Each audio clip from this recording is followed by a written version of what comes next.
করারও অনেক কারণ আছে। এই গ্রামটাই হচ্ছে লাস্ট ভিলেজ, এই দিক থেকে চর পরেই কিন্তু ভারত। শুধু একটা কারণে এই চরে আসা উচিত।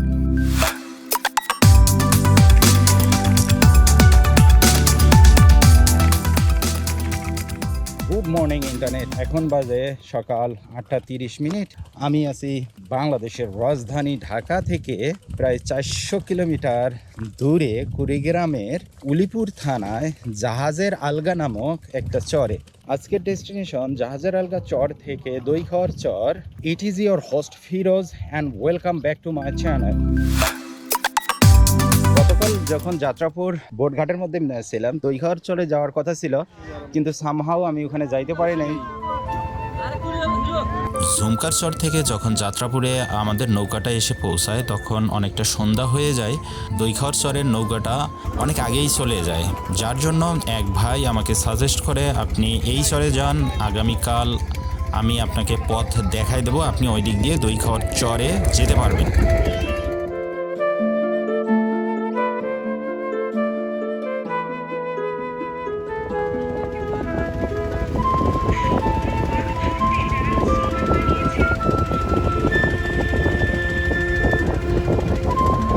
গতকাল রাতে 2 ঘন্টার মতো সময় লেগেছে বোটে আসতে। জাহাজের চর নামে একটা জায়গায় আমি ছিলাম এই বাড়িতে।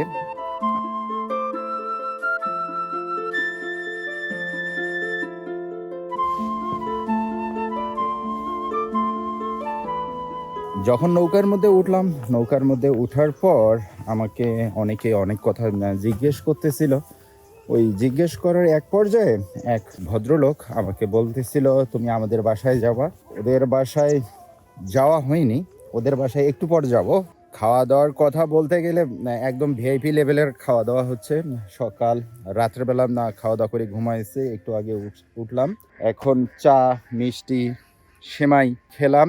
তবে একটু পর আমরা ওই মন্ডল সাহেবের বাসায় দিকে যাব। রাত্রেবেলা আসছি, ভিডিও করা হয়নি। এই যে বাড়ির সামনে আমার পিছনে নদী বলা যাবে না, নদী শুকায় গেছে। যখন অনেক বেশি পানি হয় তখন হয়তো এগুলোর উপর দিয়ে পানি বেয়ে বেয়ে যায়।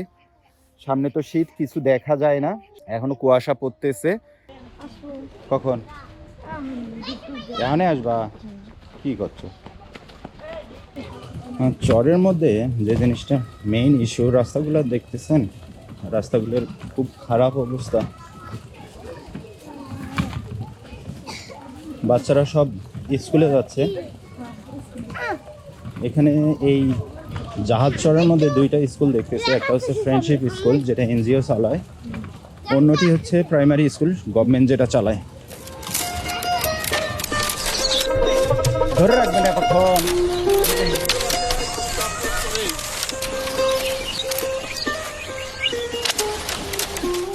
আসসালামু আলাইকুম। কুড়িগ্রাম জেলার এই জাহাজের চর এলাকায় যেখানে আছি, এখানে মন্ডল সাহেবের বাসায় দুধ পিঠা খাচ্ছে। এখানকার এটা ট্রেডিশনাল, এটা ছাড়া আমাকে যাইতে দেবে না, তাই এখন দুধ পিঠা খাচ্ছে। দেখতে এরকম, অনেক টেস্টি। এই সকালবেলা এখানে খাওয়া দাওয়া করলাম। আমি তাহলে আসি, ভালো থাকবেন। হ্যাঁ।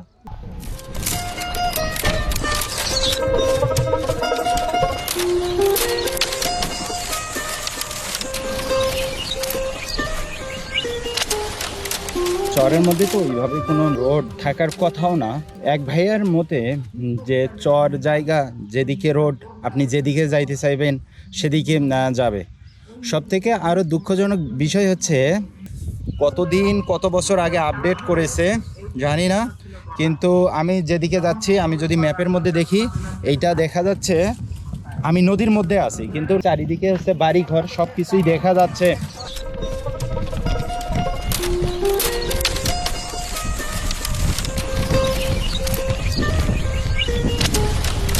চরের ভিতরে রোড আছে, ওই বালি, প্রচুর বালি রোডের উপরে।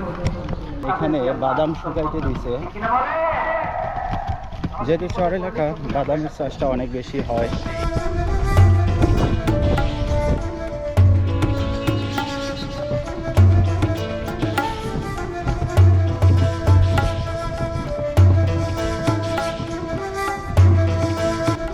চরের আলগা থেকে আরেকটা চর পাড়ি দিয়ে এখন একটা বিস্তীর্ণ মরুভূমি বলা যাবে না, চরের মধ্যে। জায়গাটা অনেক সুন্দর, মনোমুগ্ধকর একটা জায়গা। এরকম ফাঁকা জায়গার মধ্যে একা আমি যাচ্ছি, ব্যাপারটা বেশ উপভোগ করতেছি। বলে আমি তো অচেনা লাগতো স্যার, গাড়ি যদি একলা গাড়ি কোনো দেখিও নাই। হ্যাঁ অচেনাই মান। আমি যাচ্ছি দইখাওয়ার চরের দিকে, কার বাড়িতে যান? ক্যাম্পের দিকে যাব। ক্যাম্পের লোক? তাই তো। প্রতিটা মানুষ আমাকে জিজ্ঞাসা করতেছে আমি কই যাচ্ছি, কেন যাচ্ছি। সেক্ষেত্রে একটা টেকনিক আমি ফলো করতেছি। এখানে যেহেতু বিজিবি ক্যাম্প আছে, যদি আমি বলি বিজিবি ক্যাম্পের দিকে যাচ্ছি, তাহলে কোনো মানুষ আর সেকেন্ড কোনো কোশ্চিন না করতেছে না। এই জিজ্ঞেস করারও অনেক কারণ আছে, কারণ এই গ্রামটাই হচ্ছে লাস্ট ভিলেজ। এই দিক থেকে দইখাওয়ার চর পরেই কিন্তু ভারত, যার জন্য এখানে একটা সিকিউরিটি কনসার্ন দেখা যাচ্ছে। অনেক লম্বা একটা জায়গা জুড়ে বালু থাকার কারণে চলে আসা একটু কষ্টসাধ্য মনে হচ্ছিল, কিন্তু এখন অতটা কষ্ট মনে হচ্ছে না। নর্মাল বালি বা আশেপাশে রাস্তার পাশে ঘাস আছে, এই ঘাস দিয়ে সামনের দিকে যাচ্ছি। তবে আমি যে খুব বেশি দূরে তা কিন্তু না, অনেকটা পথ চলে এসেছি। সামনে বাড়িঘর দেখা যাচ্ছে।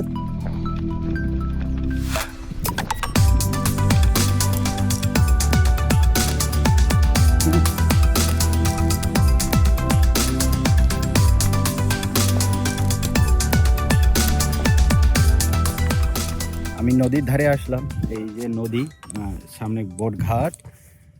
সম্ভবত আমাকে এদিক দিয়ে ব্যাক করতে হবে, তবে এখনো দইখাওয়ার চরের ভেতরে যাইনি, যেহেতু বর্ডারে এটা একদম শেষ প্রান্ত।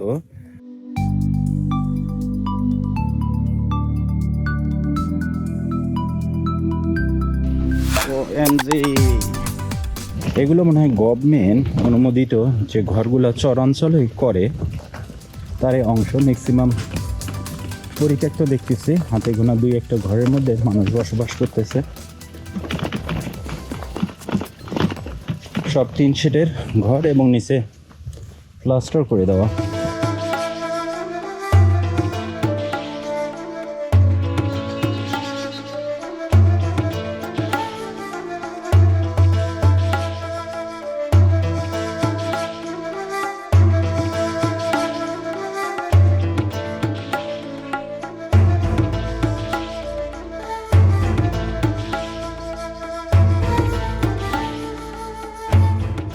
বিজিবি ক্যাম্পটা কোন দিকে? এদিক দিয়ে বেশি রোড এরকম আছে না? আসলাম আপনাদের গ্রামটা দেখার জন্য, চলে এসেছি। এখন রাইড করা সম্ভব হচ্ছে। পারমিশন নিলাম, কথাবার্তা বলে আসলাম বিজিবি ক্যাম্পের মধ্যে।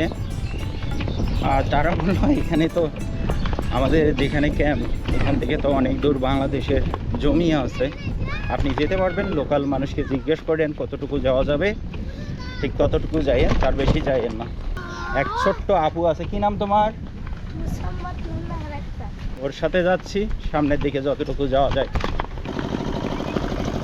ধান মারাই করতেছে এখানে, শেষ সীমানা। তারপর দেখতেছি ইলেকট্রিক পোল দেখা যাচ্ছে, এখানে বিদ্যুৎ আছে।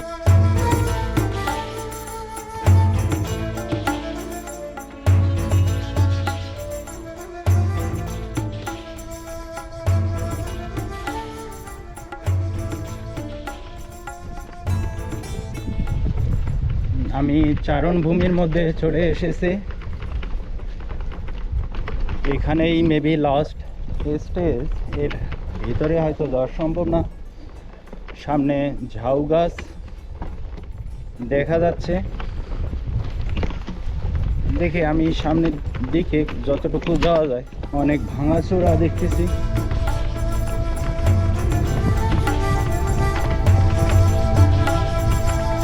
দইখাওয়ার চরের শেষ জায়গায় দাঁড়িয়ে দেখেন সব দিক দিয়ে চারণভূমি, আর সামনে হচ্ছে বর্ডার, একদম ঝাউ বন। এখানে পিলার দেখা যাচ্ছে না।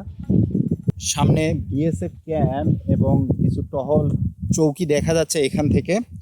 এটাই হচ্ছে লাস্ট সীমান্ত এখানকার। আর বাংলাদেশের মাটিতে বসে যে জিনিসগুলো এখানে দেখতে পাচ্ছি, আলু এবং বাদামের চাষটা অনেক বেশি।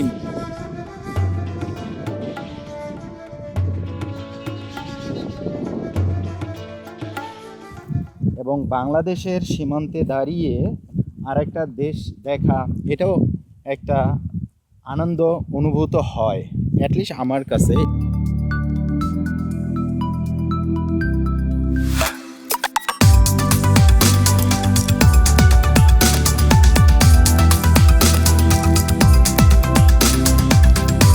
পানির স্তরটা কতটা নিচে, প্রায় 15 ফিট নিচে কিন্তু পানির স্তর, আর আমি 15 ফিট উপরে।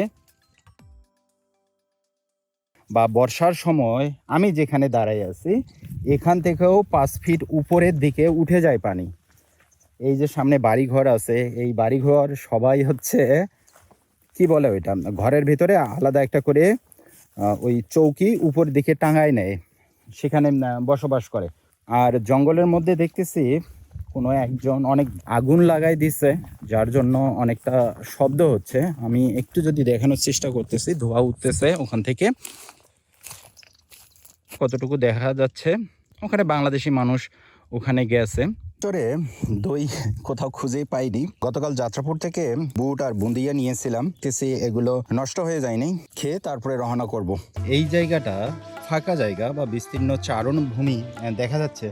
যদি এখানে ক্যাম্পিং করা যায় তো অনেক বেশি ভালো লাগতো, যদিও বর্ডার সাইড এরিয়া। তবে যদি সরকারি উদ্যোগে এখানে একটা ক্যাম্পিং সাইট তৈরি করা যায় তো, তাহলে শীতের যে মৌসুমটা আছে এই মৌসুমে বাংলাদেশের বিভিন্ন জায়গা থেকে ক্যাম্প করার জন্য এখানে অবশ্যই মানুষজন আসতো। কারণ সামনে বিশাল বড় নদী আছে, যদিও যাতায়াত ব্যবস্থা খারাপ বলা যাবে না। যাত্রাপুর থেকে এখানে ডিরেক্ট যেহেতু নৌকা চলাচল করে, সেক্ষেত্রে আমার মনে হয় না যে এখানে অনেক বেশি কষ্টসাধ্য ব্যাপার হয়ে যাবে। যাত্রাপুরে নামবে, যাত্রাপুর থেকে নেমে নৌকায় 1.5 ঘন্টা বোট রাইড করার পরে এই জায়গাটা আসবে। যদি ক্যাম্প সাইট থাকতো, ব্যক্তি মালিকানা যারা আছে তারা যদি এই জিনিসটা করতো, এই জায়গাটা আসার পর সুন্দরভাবে একটা এক্সপিরিয়েন্স নিয়ে যাইতে পারতো। অ্যাজ এ ট্রাভেলার হিসেবে আমি যতটুকু মনে করতেছি, এখানে যদি ক্যাম্প সাইট থাকতো, ডেফিনেটলি এই ক্যাম্প সাইটটা অনেক বেশি পপুলার হতো। এখান থেকে দইখাওয়ার চরকে বিদায় জানাতে হচ্ছে। যদি ভিডিওটি ভালো লেগে থাকে অবশ্যই লাইক করবেন, আর যদি চ্যানেলটি সাপোর্ট করতে চান অবশ্যই সাবস্ক্রাইব করবেন। আপনাদের সাথে দেখা হবে কোথায়, কোনো চর এলাকা। সে পর্যন্ত আল্লাহ হাফেজ। এক ভাইয়ের কাছে পানি চাইছিলাম, ওই ভাই এতগুলা বাদাম নিয়ে আসছে। বাদাম এখানে যেহেতু ওরা আবাদ করে, মানে জমিতে ফলায় এই বাদামগুলা, আমাকে বলতেছে যে এগুলো সিদ্ধ করে আপনি খাবেন, কিন্তু আমার তো এখানে জায়গা নাই, যার জন্যে ভাইকে ফিরাই দিচ্ছে জিনিসগুলা। ধন্যবাদ ভাই।